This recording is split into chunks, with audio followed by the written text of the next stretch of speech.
Buenas, estimados contertulios. En este video voy a calcular cuánto sería la desviación que tendría una plomada, ¿ya?, respecto a la vertical, debido a que la Tierra está rotando. La plomada, ¿cierto?, es una bola, ¿cierto?, con una cierta masa, colgando sobre un hilo que me permite, ¿cierto?, definir una línea que va a ser perpendicular a la superficie de la Tierra, ¿ya?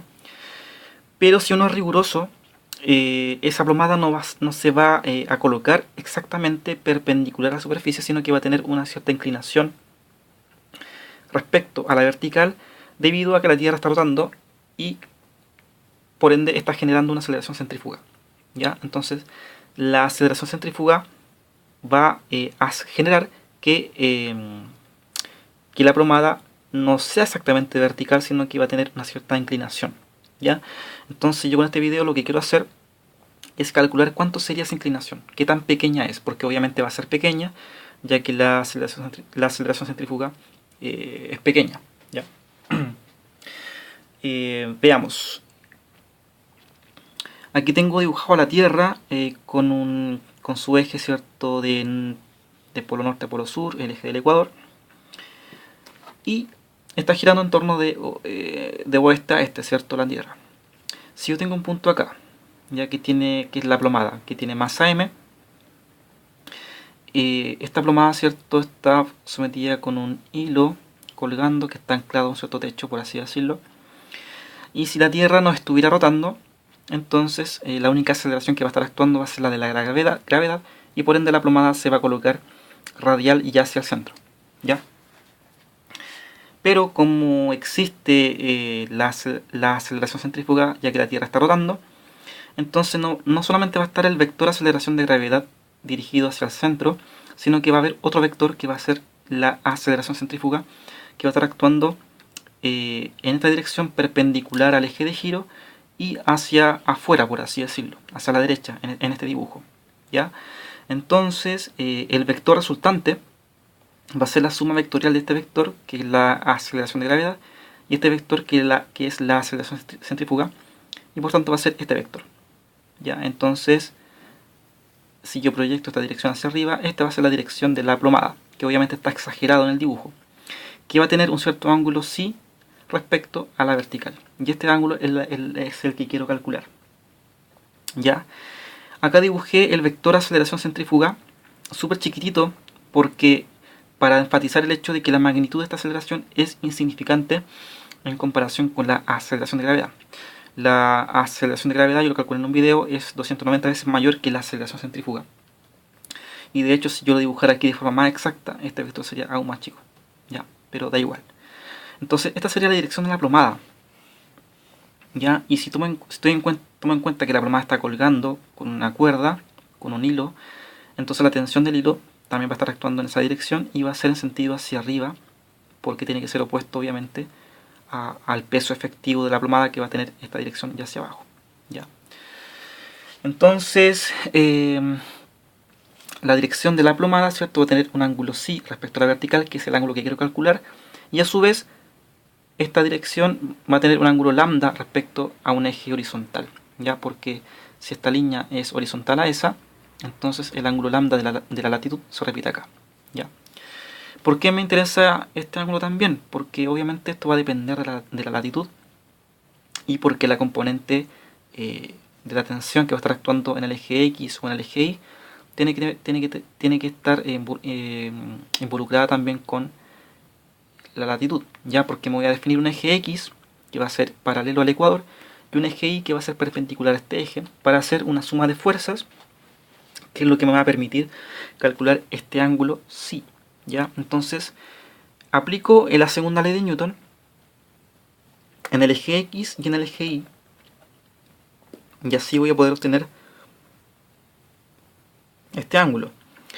Veamos, la tensión está actuando en esta dirección, ¿cierto? Pero en X va a estar actuando una componente que va a ser t coseno de este ángulo.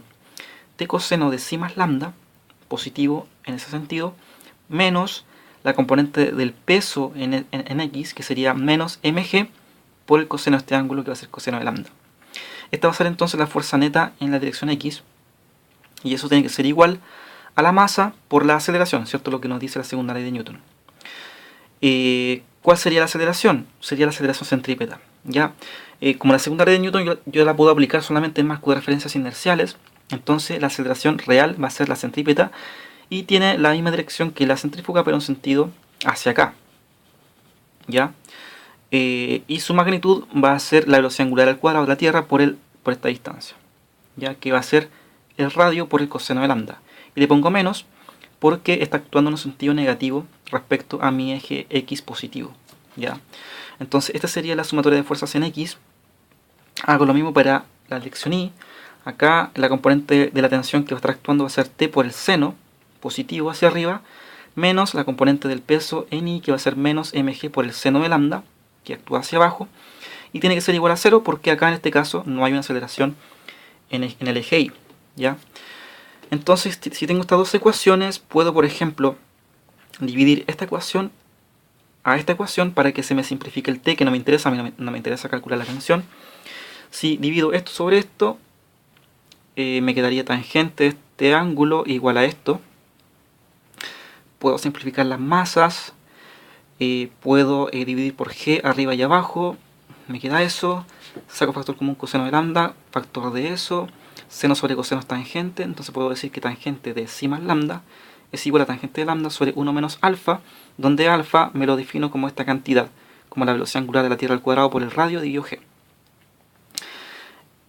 El lambda es la latitud, ¿cierto?, a la cual estoy, entonces lo conozco, y alfa va a ser esto, que depende de la velocidad angular de la Tierra, que lo conozco, el radio de la Tierra lo conozco, y g, que es la aceleración de gravedad, que también la conozco. Entonces todo este de acá va a ser un número que yo voy a conocer. Entonces, si quiero encontrar phi, aquí saco arco tangente, este número de acá, psi más lambda, va a ser igual a arco tangente de esto, y si despejo psi, entonces me queda arco tangente de todo esto menos lambda. Entonces aquí tengo una fórmula que me permite calcular cuánto se desvía la plomada respecto a la vertical para una latitud lambda específica y en función de estos datos que son fijos, velocidad angular de la Tierra, radio de la Tierra y g, ¿ya? Entonces, por ejemplo, si evaluamos para una latitud intermedia cualquiera 43 grados, por ejemplo, me quedaría que el ángulo de desviación de la plomada respecto a la vertical sería arco tangente de la tangente de 43, que es la latitud, dividido 1 menos alfa. El alfa va a ser un número fijo porque depende de la velocidad angular de la Tierra. La velocidad angular de la Tierra es 2pi, que sería un ciclo sobre lo que demora un día en segundos, 24 horas por 3600, me da esa cantidad, sería la velocidad angular de la Tierra en radianes por segundo. El radio de la Tierra sería eso en metros, G9.8, entonces reemplazo aquí, tengo que alfa es igual a 0.0034, y es el que meto acá, ¿ya? Y que va a ser el mismo para cualquier latitud, porque esto son cosas fijas. Entonces eso menos la latitud, que es 43, de acuerdo a la fórmula que dedují aquí, me da que el ángulo de desviación de la plomada respecto a la vertical a esa latitud específica es igual a 0.097 grados. ¿Esto es grande o es pequeño? Bueno, es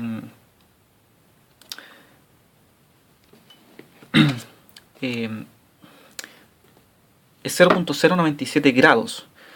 Si divido un grado sobre esa cantidad, entonces, por ejemplo, un grado, ya sea sexagesimal, es igual a más o menos 10 veces esa cantidad.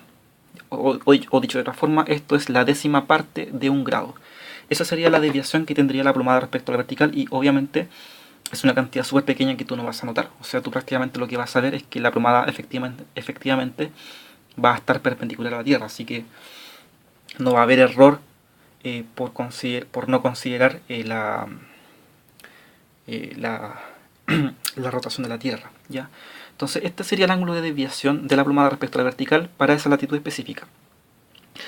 Por ejemplo, para una latitud igual a 0, que sería en el ecuador, para lambda igual a 0, tengo que tangente de lambda va a ser 0, entonces esto de acá va a ser 0, entonces el ángulo va a ser 0, ¿ya?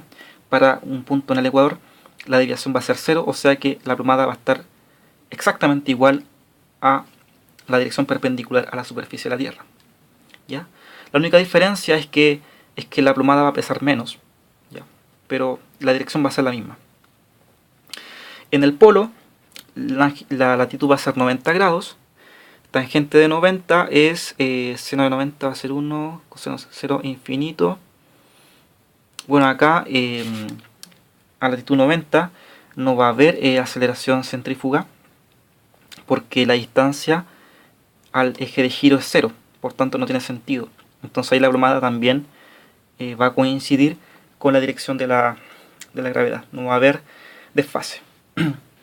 Así que eso sería el video, o sea, más que nada ver qué tan pequeño es ese ángulo que se desviaría la plomada respecto a la vertical, producto de considerar la rotación de la Tierra, y ya vimos que es insignificante. O sea, por ejemplo, para una latitud intermedia de 43 grados, esa desviación es la décima parte de un grado.